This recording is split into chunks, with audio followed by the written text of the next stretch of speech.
Hey guys, so apologies for my face. I just woke up, so I'm just testing out my new Boya mic and also the tripod that I made from the ring light that broke.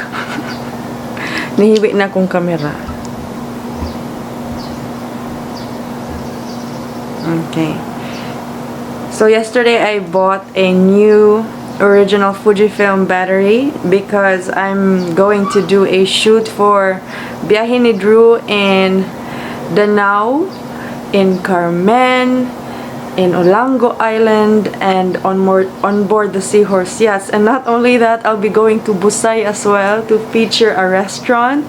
So this will be a very busy week, but I'm hoping my camera will cooperate with me, and of course I just made sure that the storage is enough, but I believe the storage is enough kay ubay-ubay ang memory ani akong SD, and also the battery I already have two, so I'm good for the whole day.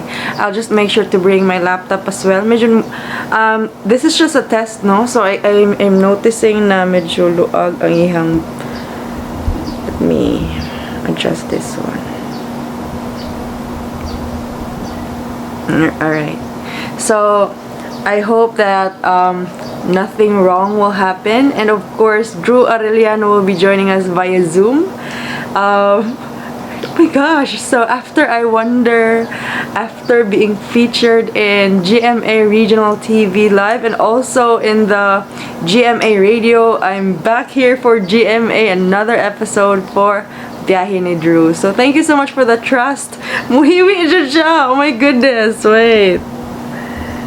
Bugat raguro kay siya. This tripod is actually the one used for the ring light, and I think mabugatan siya sa view panel sa camera, but I'll try to look for a way na dili siya muhiwi. But then again, I'm just sharing to you guys the plan for this week. I'm really sad about this. Muslide siya. Sinawon man gud iyang ball. Unlike katong sa Gorilla Pod na mura siya black matte. Anyway, di na guro rin siya mo kilid. I'll pray for that. But anyway, I'll just keep on adjusting it if muhiwi siya. I'll be going with Elizabeth to the Cebu Safari. I was there last week and they requested me to go back because they want everything to be coordinated, everything to be planned. So thank you for allowing me to go back. Oh my gosh. So two weeks in a row na ako sa Cebu Safari. And I really had a great time there. So please watch out for my Cebu Safari episode series. Nindot jud kayo dito, guys. Lahi ra jud. And I apologize for my hair. Yeah, I think I told you I just woke up. Medyo gubot siya and I don't have any makeup on. Mao to. So watch out for us at Danao on Saturday. I'll be there in Carmen also. On Sunday, I'll be in Asinan sa Olango, and I'll be riding again the Seahorse Yacht in Artera.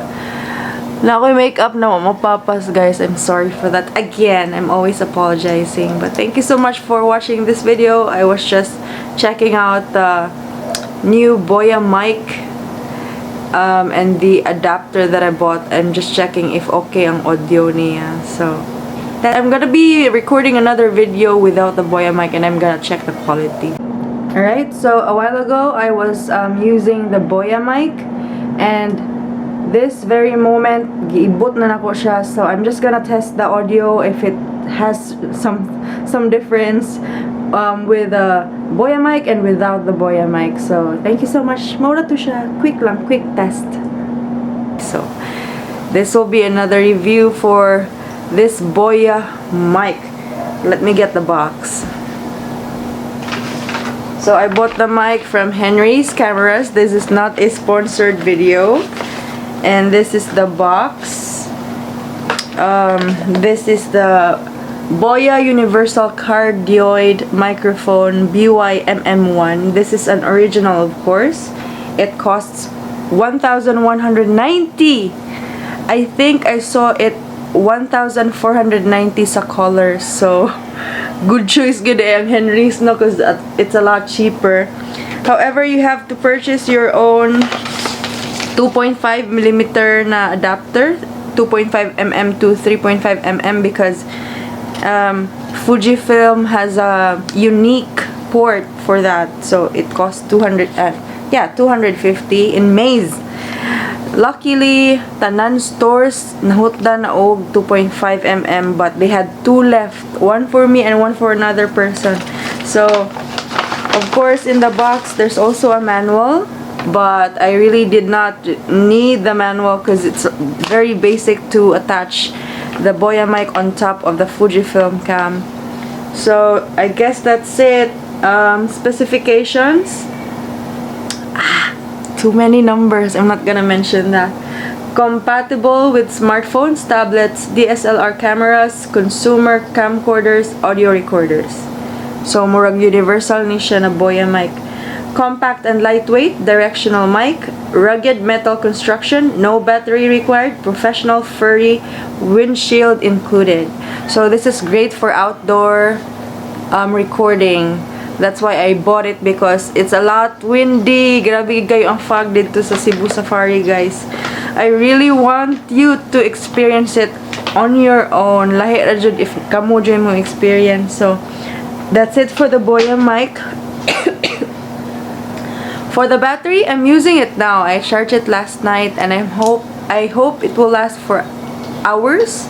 I already have 2 batteries, so laban ang daily vlogs, laban ang whole day vlog, and I'll be bringing my laptop as well in case I need to charge it or transfer memory, because but anyway, I'm going home day after night after the whole day shoot, so I still have time to transfer the videos.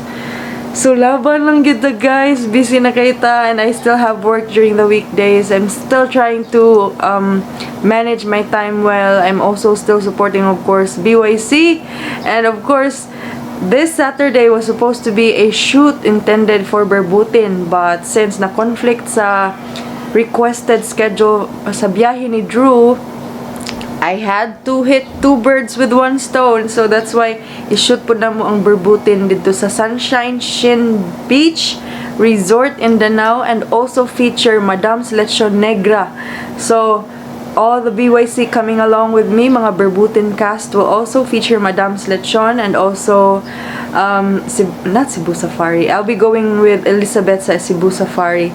So we're actually looking for a carpool, but I think ihatod minigiyan, and inigpadong uli kay mang hitch na lang minilang kay. But then again, my BYC family will be featuring Sunshine Beach and also Madam's Lechon, and I'll be covering all of that as well in Biyahe ni Drew. So please do watch out for that, and I'm really thankful for your support.